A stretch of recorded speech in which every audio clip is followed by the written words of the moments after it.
Hi guys, good evening. तर बघा, मी आज तुमच्यासोबत एकदम छान आणि सगळ्यांना आवडणारी अशी रेसिपी उकडीचे मोदक शेअर करणार आहे. तर ही रेसिपी माझ्या मनात किती दिवसापासून चालू होते की चला बनवायची, पण मग काही तिचा मुहूर्तच निघत नव्हता. मग म्हटलं चला, घरात नारळ पण होतं आणि मग पटकन दुपारीचं लक्षात आलं होतं की नाही, आज संध्याकाळी आपण मोदक करूया उकडीचे. आणि मग पटकन मिक्सरमधूनच तांदूळ मी बारीक केले, वेलची घेतली, तिला बारीक करून घेतलं, गूळ बारीक करून घेतला आणि सगळ्यात आधी मिक्सरमधून म्हणजे ते नारळ जे आपण फोडलेलं नारळ होतं ओलं, त्याचे तुकडे करून मग मिक्सरला बारीक करून घेतलं. आणि मग पुढे कढईमध्ये तूप टाकलं, त्याच्यामध्ये गूळ टाकून घेतला आणि मग जे मी सारण केलेलं होतं खोबऱ्याचं, ते याच्यामध्ये टाकून दिलं. बघा, मी तुम्हाला दाखवते रेसिपी. आणि खरंच हे इतके अप्रतिम बनले होते मंडळी, खूपच छान. आणि म्हटलं चला, आता थोड्या दिवसात आपल्याकडे गणपती येतीलच आणि माझा 1-2 वेळा हा प्रयत्न पण थोडा फसला होता. पण मग म्हटलं नाही, ह्यावेळेस थोडं मन लावूनच करूया. आणि जो साचा होता त्याने पण इतका दगा दिला मला, म्हणजे व्यवस्थित होतच नव्हते त्याच्यामध्ये. पण शेवटी म्हटलं जाऊ दे, हातानेच करूया. आणि शेवटी आपला हात जगन्नाथ म्हणतात ना, तशी ती गंमत झाली माझी. आणि खरंच इतके सुंदर, इतके छान बनले होते ते. आता म्हटलं इझिली मी करू शकते पटकन. आता आपल्याकडे बाप्पा येतीलच, तेव्हाच तर सगळ्यांना लागतं. आणि बघा, मी जे किस खोबऱ्याचं बनवून घेतलं होतं मिक्सरमधून, ते गुळामध्येच टाकून घेतलं आणि त्याला चांगलं फ्राय होऊ द्यायचं. तुम्ही याच्यामध्ये तुपाची पण क्वांटिटी कमी जास्त घेऊ शकता काही. आणि आपल्या रेसिपींच्या ब्लॉगला आधी चांगला रिस्पॉन्स येत होता, आता थोडासा लो होतो, कधी चांगला पण येतो, कधी कमी जास्त होत राहतो. पण तुम्ही बघा, तुम्हाला आवडतील. अगदी म्हणजे कमी साहित्य लागतं आणि मलाच म्हणजे जास्त काही असं खूप वेगवेगळं आणा आणि मग ती रेसिपी दाखवा, कारण की सर्वसामान्य कुटुंबात म्हणा किंवा घरामध्ये इतकं काही अवेलेबल नसतं. त्याच्यामुळे मी पण ते काही प्रेफर करत नाही. मी पण जितकं माझ्याकडे असतं आणि मी जितकं कमी याच्यात बनवलं जाईल, घरातल्या सामानापासून बनवलं जाईल, तेच मी बनवते मंडळी. त्याच्यामुळे तुम्हाला आपण बघून तुम्ही पण करायला सोपं जाईल तुम्हाला पण. आणि कसं साहित्य कमी लागलं तर आपल्यालाच वाटतं की नाही, हे सर्व तर आपल्याकडे आहे किचनमध्ये. नाहीतर ते काय इतकं काही सांगितलेलं असतं काही रेसिपींमध्ये की ते आपल्याकडे किचनमध्ये एक असतं तर दुसरं नसतं, असं पण होऊ शकतं. आणि मग शेवटी आपला मूड जातो की नको, जाऊ दे. किंवा आणणारे पण तसंच म्हणतात की आता तू हे सांगितलं, तेव्हा तू ते सांगितलं, असातला भाग होऊन जातो. बघा, मी इतकं छान परतून घ्यायचं ना, जोपर्यंत आपल्या चमच्याला जास्त काही असं चिपकत नाही किंवा कढईला जास्त असं चिपकायला लागलं की त्यावेळेस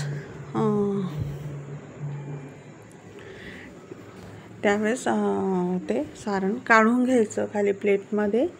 आणि मग आपली उकळ काढायला सुरुवात करायची. आणि हो, सगळ्यात ह्या मोदकमध्ये तर सगळ्यात मोठा टास्क तोच आहे, उकळ काढणे. पण असं आपण जर मनापासून प्रयत्न केले ना गाईज, तर खरोखर ती रेसिपी असो किंवा कुठला काही विचार असो, कुठलं काम असो, ते खरोखर चांगलं होतं. आणि खरंच मी दुपारपासून ठरवलेलं होतं आणि म्हटलं ह्यावेळेस आपला प्रयत्न फसणार सक्सेस होईल. आणि खरंच झाला, कारण की आपण जे म्हणतात ना, मनापासून कोणतीही गोष्ट मागितली तर ती कधीही आपल्याला दगा देत नाही किंवा आपल्याकडून ती चांगलीच होते.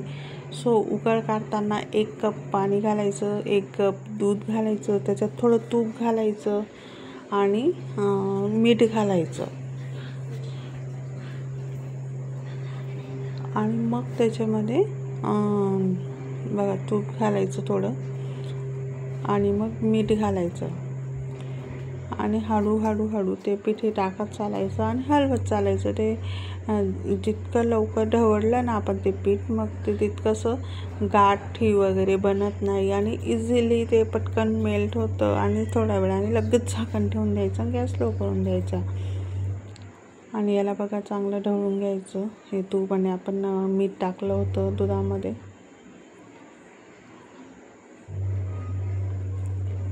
खूप अशी खरंच छान रेसिपी आणि गणपती बाप्पाचा नैवेद्य म्हटलं म्हणजे मोदक लागतातच. अजून साचा राहिला ना बघा, ही वाटीभर मी तांदूळाची पिठी घेतलेली होती आणि तिला हळूहळू हळूहळू ढवळत चालायचं.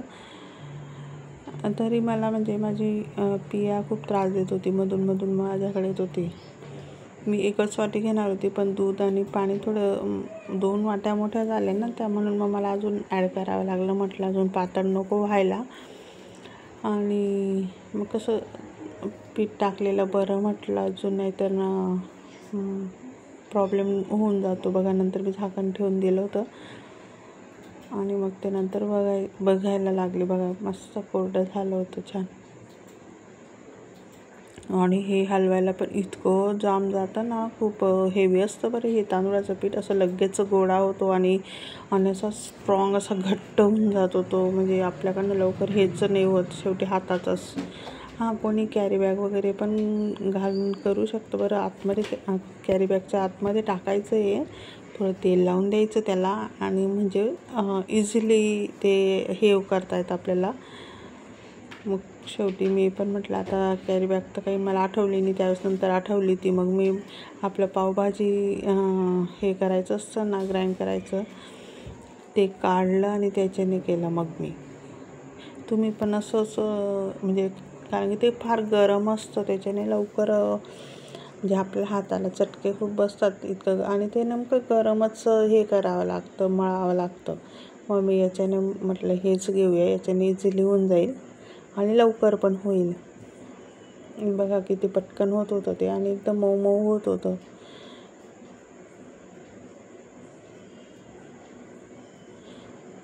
अशाच पद्धतीने नवीन नवीन रेसिपी येत राहतील मंडळी चॅनलवर. तुम्ही चॅनलला लाईक, शेअर, सबस्क्राईब करा, आयकॉन दाबा आणि खास करून सपोर्ट करा गाईज. आणि खूप म्हणजे बघा, खायला तर बापरे, बनवले इतके पटापट संपले ते. म्हटलं बघा, मी करायला मला जवळपास पाऊण तास लागला. मेहनत किती असतं प्रत्येक गोष्टीमागे. आणि संध्याकाळी केलं म्हटलं म्हणजे मला त्याच्यानंतर स्वयंपाक पण बनवायचा होता. पण घरी सगळ्यांना असं वाटते की काय लागलं, ते तर मोदक होते, पण त्याच्यामागे किती कष्ट पुरतात आपल्याला ते प्रिपरेशनपासून तर लास्टला एंडिंगपर्यंत. बघा पिऊ बोटं घालते बरं तिला, तिचं एक कणिक मळत असताना पण तिला ते गोळा आवडतो पिठाचा. काय माहीत नाही का आवडतं तर तिला. मला म्हणजे कणिक मळायला बसली मी, किती यायलाच पाहिजे. ती किती काही इंटरेस्टिंग खेळत असली तरी ती ते सगळं सोडून देते, कणिककडे पळत येते गव्हाच्या. आता पण तिला असं वाटलं चला मम्मी चपातीच करते, म्हणून ती इतकी पटकन आली. आतासुद्धा इतकं गरम लागत होतं मला ते पीठ बघा, तरी पण ती बोटं घालते. आणि बोटाला कितीच लागत होतं. नंतर म्हटलं चला आता थोडं आपल्याला बी हात पक्के बनवावे लागतील. शेवटी मग मी ते थोडं गरम पण सहन करायला लागले आणि पटापट ते करायला लागली होती.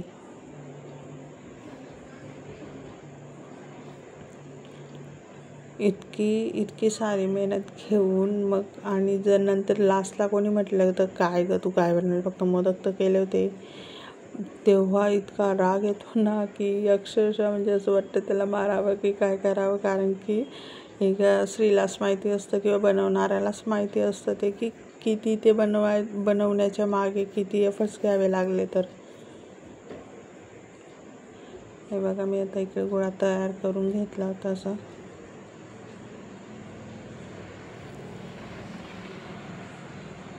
आणि इकडे पातेलीमध्ये पाणी वाफवायला ठेवून दिलं होतं, कारण की मला चाळणीमध्ये माझ्याकडे ते हळदीचं पान तर नव्हतं, हे केळीचं पान होतं, पण त्यालाच तेल वगैरे लावून घेतलं केळीच्या पानाला.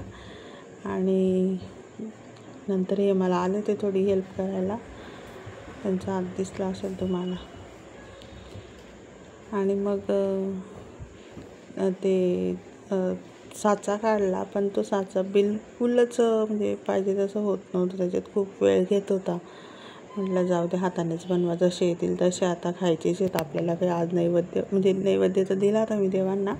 हे बघा, एक ट्राय मारून बघितला तर 1-2च केले मी त्याचे. छान साईजचा ते शेप वगैरे तर एकदम सुंदर आला होता. पण मग कसं शेवटी खूप वेळ लागत होता आणि बघा तो 1-2 झालेला होता. त्याच्यामुळे त्या साच्यामध्ये बघा किती छान दिसतो. त्यामुळे शेवटी मग मी हाताने जसे आले तसे आकार देत गेली पटापट आणि करत गेली, कारण की वेळ होत होता. मला स्वयंपाक पण बनवायचा होता. त्याच्यामुळे म्हटलं जाऊ द्या, ह्याच्यात वेळ न घालवता करूया पटकन.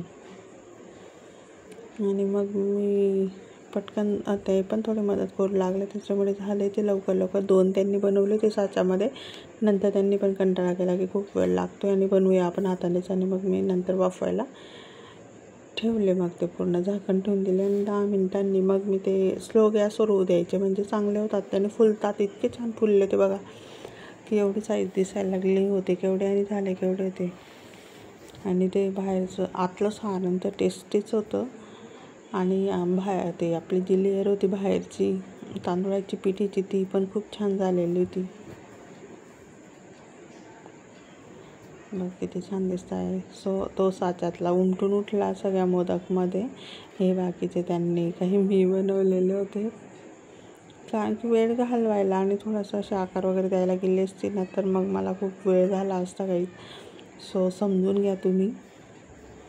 नेक्स्ट टाईम तर अजून व्यवस्थित शेपमध्ये नाही, मी दुसरा साचा आणेल आणि त्याच्यातच बनवेल, कारण की मला हा काही आवडला नाही. इतका जो आणला मी तो काही एवढा खास नाही निघाला.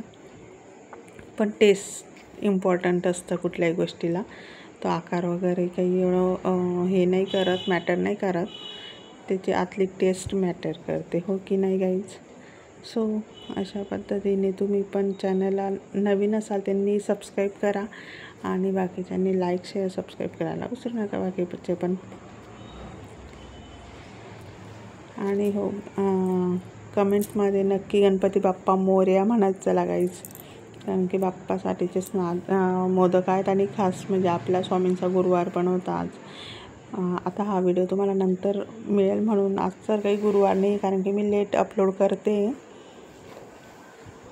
पण मी ज्या दिवशी केलं होतं त्या दिवशी गुरुवारच होता. अशी तुम्हाला पण रेसिपी आवडल्यास तुम्ही पण नक्की बनवा घरी, आणि अगदी इझी आहे, कमी साहित्यामध्ये बघा तुम्ही. Bye guys.